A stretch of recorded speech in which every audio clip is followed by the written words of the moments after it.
Bonsoir et bienvenue pour ce 90e épisode d'Anime Time. Plus de 10 et on sera au 100. On va quand même marquer le coup un peu pour le 90e épisode d'Anime Time, puisque c'est récurrent qu'il y ait au moins par saison depuis 4 saisons un animé d'idole. En seulement 4 animés d'idole, on a déjà fait plus ou moins le tour du concept en fait. À chaque fois, c'est toujours la même chose en fait. Une personne banale ou un groupe de personnes banales qui vont se lancer dans le showbiz, soit parce que leur école va fermer, soit à cause de son sourire, on s'en souviendra de celle-là, ou encore à cause d'un élément déclencheur complètement débile, n'est-ce pas, la Laera. Et je parlerai même pas de la suite parce que c'est du spoil, mais je pense que vous avez compris où est-ce qu'on voulait en venir. Aujourd'hui, même si pas mal d'animés d'idoles sont facilement appréciables par les histoires qu'ils racontent, la façon dont ils ont de raconter leurs histoires, ils se ressemblent tous. Et avec le 90e et 91e épisode d'Anime Time, je vais vous montrer qu'il est possible de faire des animés d'idoles qui sortent du lot et qui sortent vraiment de l'ordinaire, et qui pour autant sont géniaux. Et on commence avec AKB 0048.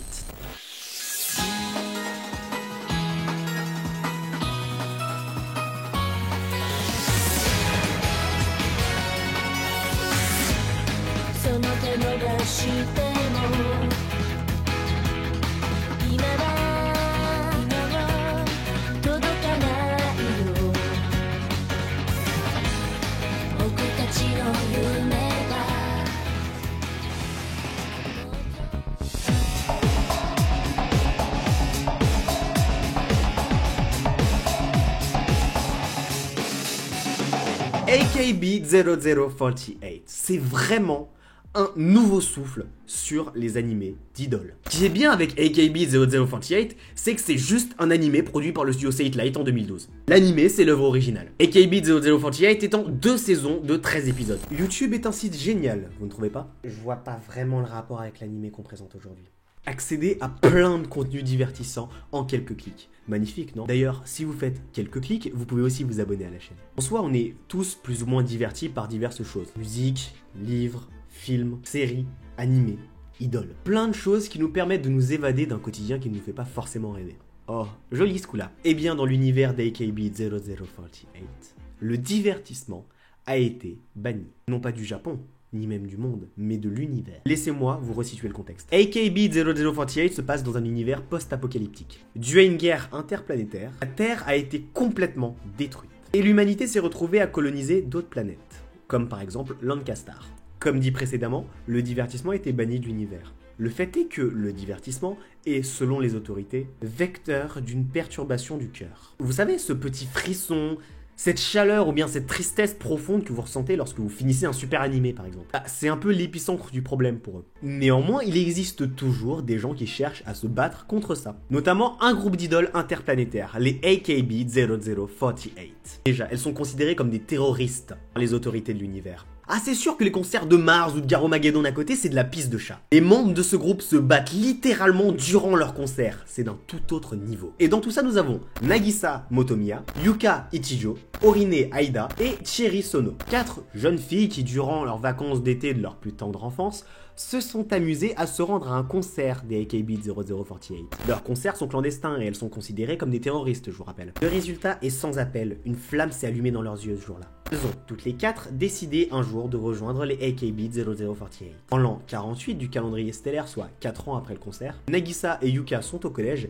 et Orine, cas à part, travaille à l'usine. Après l'agitation provoquée par le concert, Lancastar a un petit peu assoupli ses règles concernant le divertissement. Le divertissement est autorisé sous certaines restrictions. Et Yuka apprend quelque chose de merveilleux pour ces trois-là. La 77e audition des AKB 0048. Vous avez très bien compris, les 0048 organisent plus ou moins régulièrement des auditions pour recruter des nouveaux membres. C'est intrinsèque au groupe. Pour développer là-dessus, le groupe AKB 0048 est héritier du groupe AKB48, qui existe également d'ailleurs dans la réalité, et qui dans cet animé n'ont existé que sur Terre, donc il y a 48 ans. Beaucoup trop de 48. La différence entre les 48 et les 0048, c'est que dans le second, les membres finissent par prendre la succession des anciens membres des 48. Par exemple, elle, c'est Takanashi Minami de Fifth, ou la leader du groupe. Elle, c'est Oshima Yuko de Ninth. Et à la base, il s'agissait de 2 personnes normales. Les 3 mousquetaires, et putain, qu'est-ce que cette appellation est juste pour une fois, décident de candidater en envoyant une vidéo d'elle en train de chanter. Spoiler, Nagisa est nulle, mais c'est toujours le cas quand t'es le personnage principal d'un animé d'idole. Concentrons-nous un petit peu sur le plan personnel de ces 3-là, en commençant par Orine. Le problème d'Orine, c'est qu'elle est orpheline.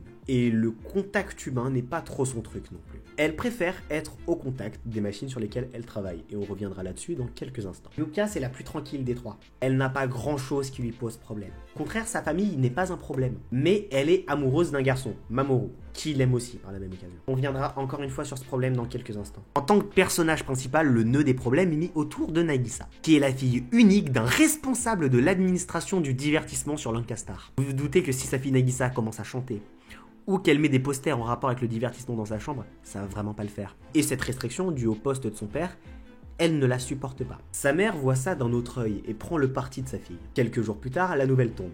Elles ont, toutes les trois, passé la première phase des auditions des AKB0048. Pourtant, Nagisa n'a pas l'air si enjouée que ça par la découverte de cette nouvelle. Étonnamment, elle reste très réaliste. Elle est timide, et son père ne sera jamais d'accord. Elle a un mauvais niveau en chant, son père ne sera jamais d'accord. Et son père ne sera jamais d'accord. Et c'est le cas d'ailleurs. Nagisa finit donc par s'enfuir de chez elle en pleine nuit. Et durant sa petite escapade, elle surprend une discussion entre Yuka et Mamoru dont on a parlé tout à l'heure. Mais quelle surprise, Mamoru est aussi amoureux de Yuka. Et si elle passe l'audition et qu'elle devient une idole, Mamoru lui a dit qu'il ne l'aimera plus. De ce fait, Yuka, transcendée par l'amour, s'en est battu les couilles. Best waifu? Best waifu. Passons les séquences émotions. Le lendemain, Nagisa s'est faite une raison. Elle y va. Avant de se faire surprendre par sa mère et de se prendre une baffe dans la gueule. Non. Comme sa mère est très conciliante, elle la laisse filer. Et avec un cadeau. Blablabla, séquence émotion, blablabla, j'ai flippé ma race. Les trois mousquetaires quittent Lancastar pour se rendre à l'audition. On va s'arrêter là pour le synopsis. Mais sachez que rien que ce qui suit, c'est déjà un autre niveau que les animés d'idoles qu'on a l'habitude de voir. Que peut-on dire sur AKB0048? Il y a plein de choses qui sont ahurissantes avec cette licence. Déjà, l'organisation pour faire cet animé est quand même assez impressionnante. En gros, avec les AKB48, il y a d'autres groupes qui existent, genre les GTK48 et d'autres que j'oublie.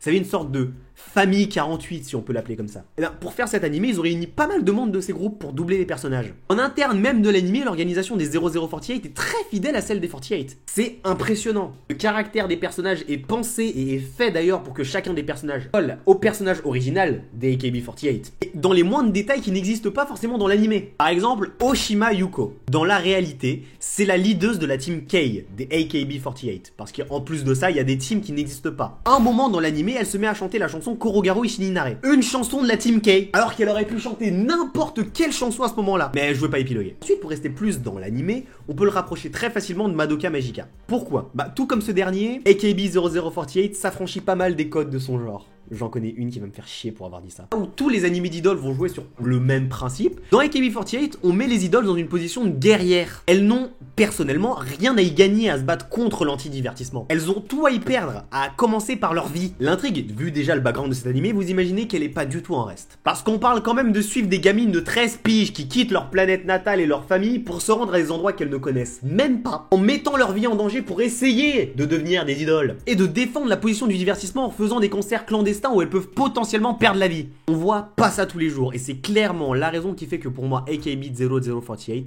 est objectivement le meilleur animé d'idole qui soit. Ma note personnelle, c'est un 5 étoiles direct pour AKB48, il y a rien à redire.